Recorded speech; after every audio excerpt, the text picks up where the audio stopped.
Good evening, ladies and gentlemen. Welcome to Lifestyle with Dr. Moby. And today we are again honored with Alana here. How are you doing? Hi, I'm good. How are you? Good to see you. Good to So see you. tell me how things are where you are COVID wise.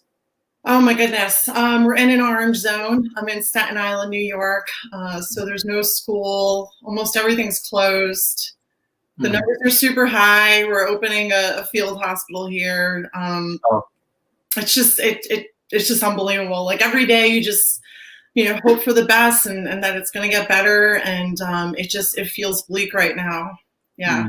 yeah, no, these are very difficult times for everyone, especially, with medical providers, of course, and also, first responders, so we are all hoping for get out of this mess. So I hope we all are safe.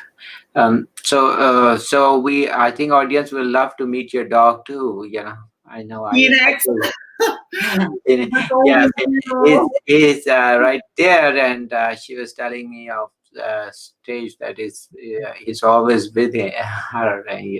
Really, Yeah, yeah. yeah. I would say he does have choices. He's got three others that he could be with, but he chooses me now more than ever all the time. So I feel really honored, and Mhm. I think it's because I'm the one that walks him every day, and I walk him like 3 to 4 miles because that's Wow, therapy. that's Yeah, your therapy. yeah, it is. It really is. And when I'm doing it, I just try to just literally focus on his energy and feel, his energy through the leash. And it's always just vibrant and joy. And that's my gift to myself and to him. Okay, and that brings the important topic, and we I was discussing with our previous guest, is that lifestyle change. People need to find way to what, so they need to figure out what relaxes them and Yeah. kind of and that is very important. A lot of people don't know what makes them happy, or they know but they don't pay attention, right? Yes, yes, it's so true. And I mean, if we can just tune into what that is, like literally take a moment to ask ourselves, Mhm. what do we love? What do we want to get back to doing, or what's something that we've never done before that we want to explore? Mhm. Because we, for the most part, all have a lot more time now on our hands. And I think a lot of us are using that time, unfortunately, unproductively, where we're Mhm. going directly to our phones, or we're going, and we're drinking, or we're, there's food all around, and maybe we're just going back to watching our reality shows when really this can be the time where we can start something new. And that is the very basis of building the brain and making sure that we're creating those new neural pathways for Mhm. things that can support happiness, health, creativity. Okay, tell us about. I know you are actually well trained in neuropsych and neurology. So tell us, audience, a little bit about those pathways. I think we you briefly touch on them sometimes. So for educational purpose, let's see if people can grasp some of those. Yeah, no, sure, happy to. So, and that's really why I started Reclaim Brain with my partner. We're on a mission, and the mission is to teach people how to be resilient using their minds and their bodies, so that they can bounce back Mhm. better than before from COVID. Mhm. It is possible to do that. I know that we'll put on the news, and you'll hear, this is the darkest time ever. I know. Yeah, this is the end of the world, for on recorded history for the next 4 months, and you're like, all right, I think I'm going to shut my phone now. And that's when we go ahead and we eat or we drink and we do something to numb the pain. But in reality, you can listen to what it is that your mind and your body is telling you, because they are always messengers. So we're here to teach everyone to be able to use your body and to use your mind. So essentially, we combine positive psychology as well as sensory perception to give people the tools to actually reverse anxiety and reverse depression in real time. So Mhm. the ability there is to learn to use the body to notice when a thought is actually not serving you, Mhm. that you can take that moment and make a decision around it so that you don't need to spiral down. And that's really the true meaning of emotional intelligence. We're teaching them to use their body to send a message of calm back to their brain. That really reawakens that bi-directional relationship between their body and their mind. And that's what reconnects the neural pathways of the brain that gets severed when we constantly just ignore those messages that the body is trying to send us, which is so easy to do when we're stuck at home and we're getting all these messages of doom and gloom. And I always tell a lot of my patients too that when we have stress, and the emergency response is actually in the brain, is consists of few kind of set pathway. So it's going to react like a knee-jerk response, and it's gonna do pretty fast because it doesn't need a lot of thinking on that path. It doesn't need creativity. It does not need a lot of that wisdom or even second thought. So it's gonna just run or scream or those kind of responses. And so we have to, but not every situation needs that. Right.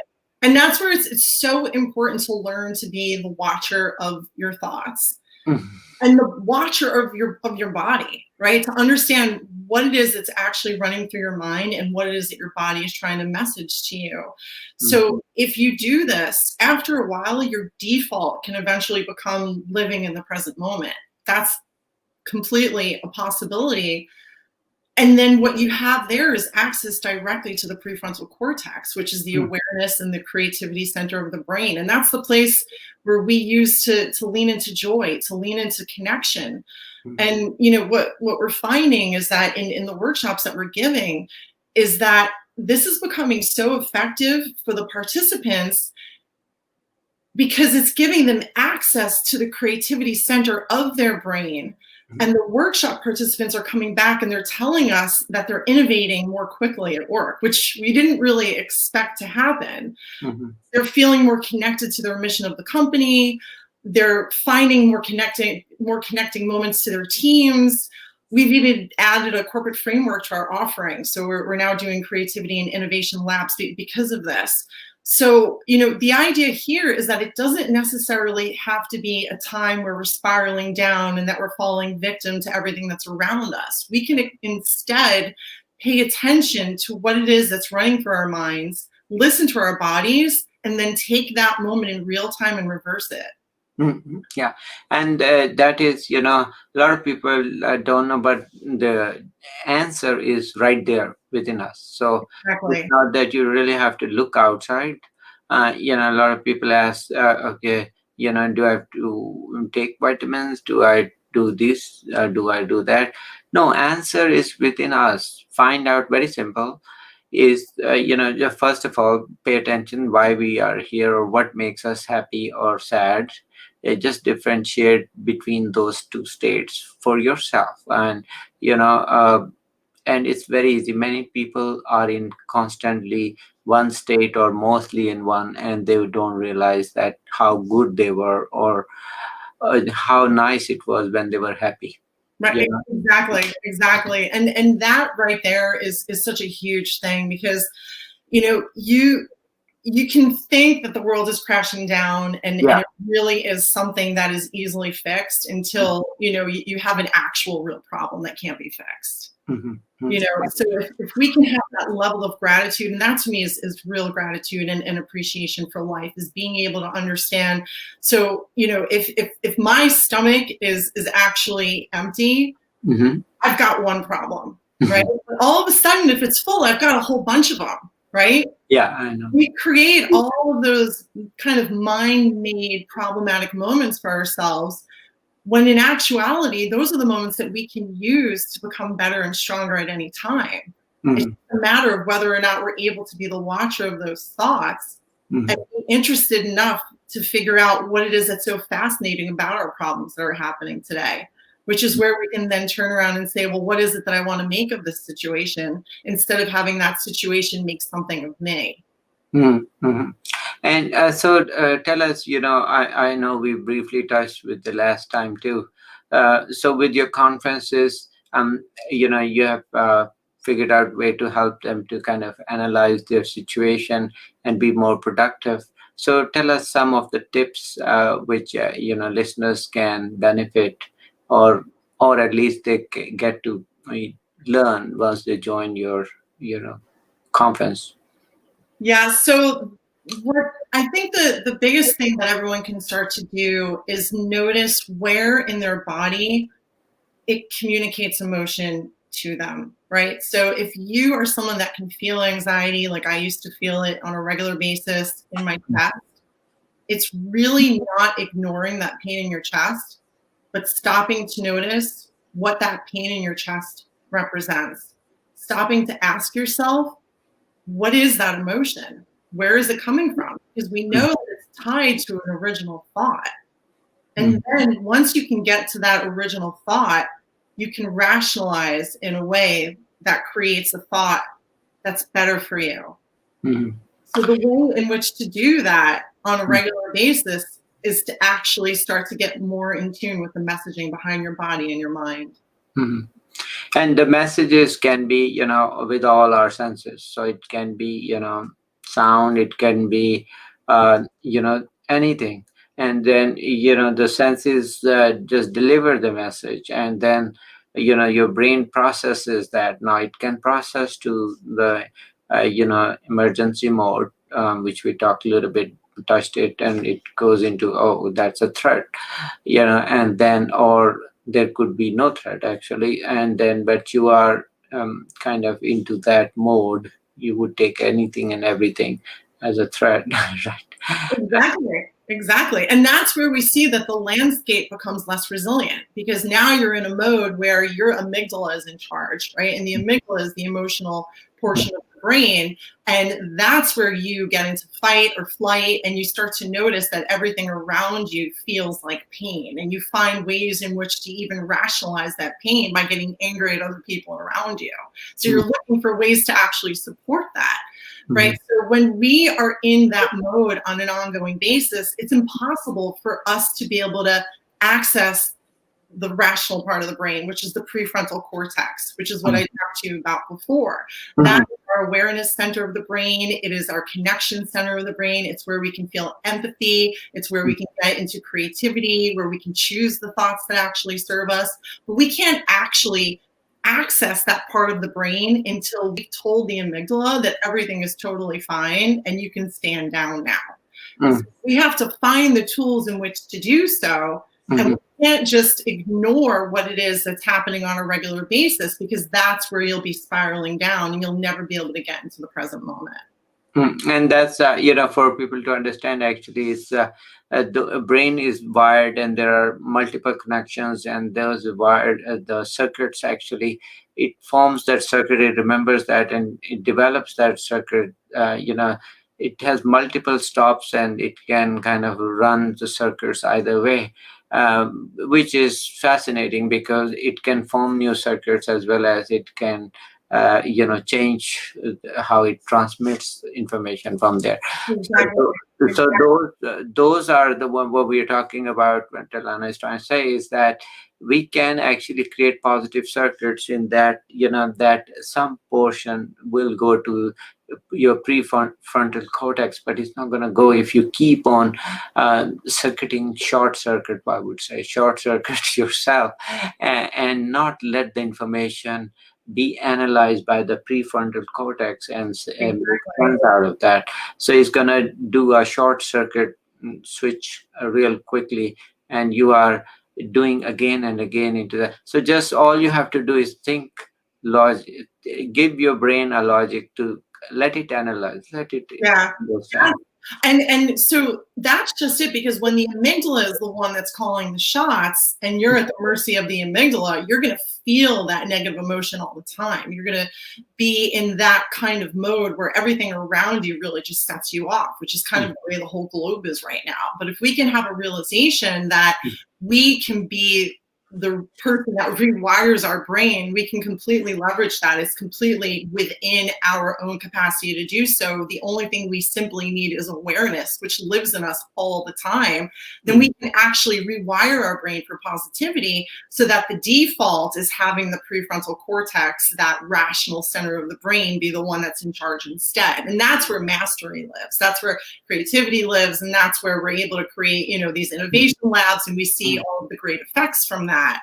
But it's important to understand, evolutionarily why we're wired like this. So like from the caveman times, we actually really needed to pay close attention to negative things, right? So we needed to do it to get our food, to be able to make sure that we weren't being attacked. And, as a result, we have a brain that's predispositioned to really take in negative things from a protection standpoint.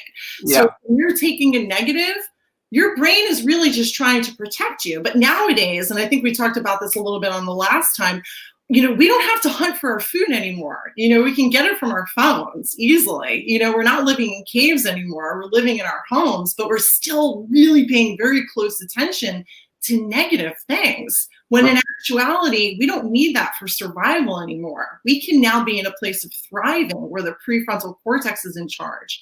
So being able to notice that is what it is that takes us to be able to move forward in COVID, rather than spiraling down for sometimes weeks or days or months. What if we noticed it right away and wasted no time spiraling down? And that's why the company exists, to be able to talk to everyone about the ability to do this on their own.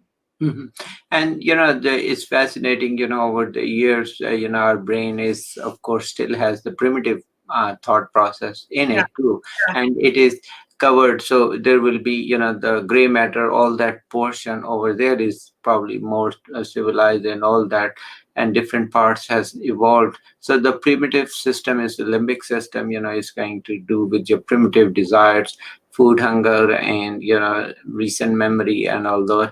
But those other, the creativity and all those function, it's amazing how it has evolved over the years, and how different parts are. And I still tell them, look at the computer. Have you ever seen the computer? Sometimes makes a lot of noise, and it heats up, and it just kind of goes nowhere. Or when it gets stuck at a website or something, then it's gonna do this. So humans, we do same thing. If we get stuck, we're gonna just use so much energy of the brain, and because it doesn't go anywhere till we restart it. Just restart it, and then you will see the computer then does not make noise, and it just cools down. I'm sure people have understood how sometimes phone gets overheated. Same way the brain does too, unfortunately. I mean, some people have the same thought pattern for decades.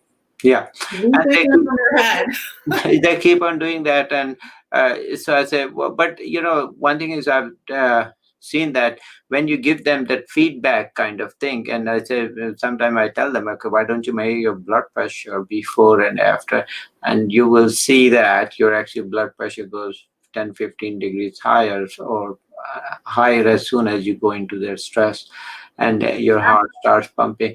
So there is if you give them some kind of feedback, then they probably understand what their body is going through.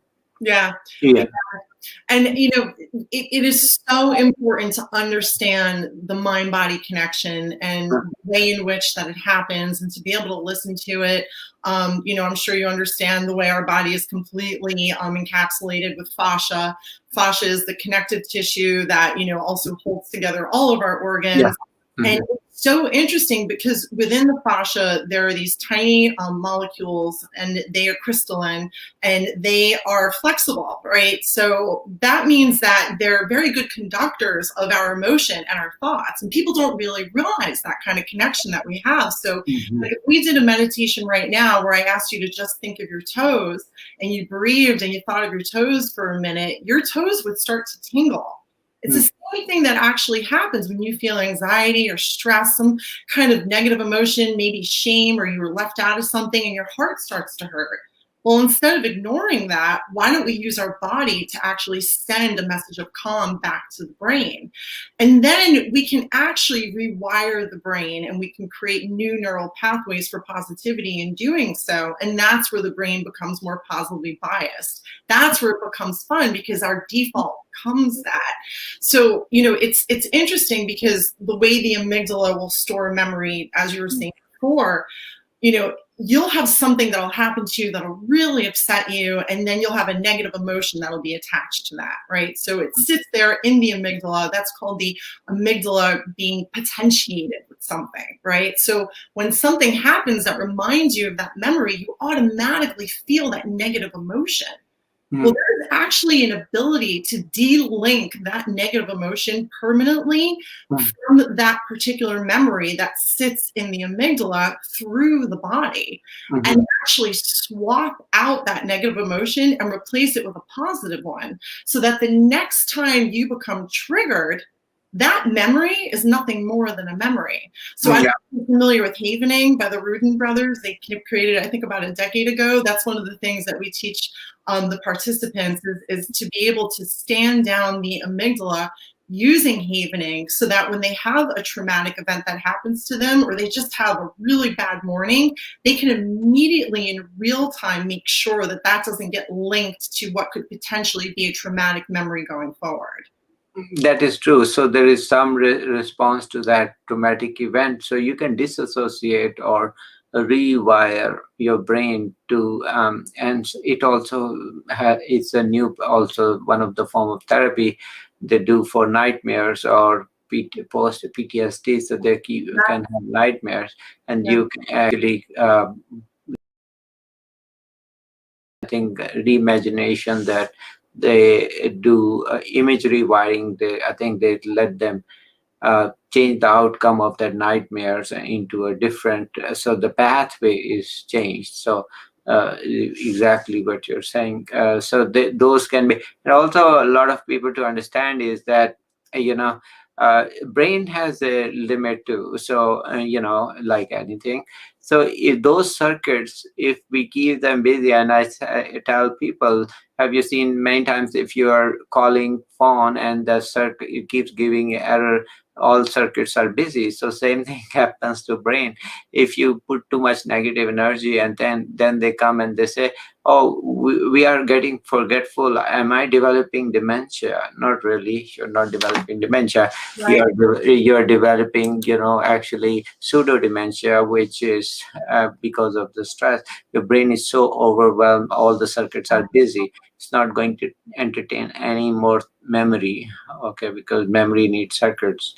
So so that's a big problem, like you said, your circuits then get over. So you have to let your circuits free, then your brain will work the best. A lot of people ask, brain is very fascinating, it's very complicated, but it is built on a very simple principle, because the reason is that, if it wasn't built on a simple principle, then it would be very hard to control it too.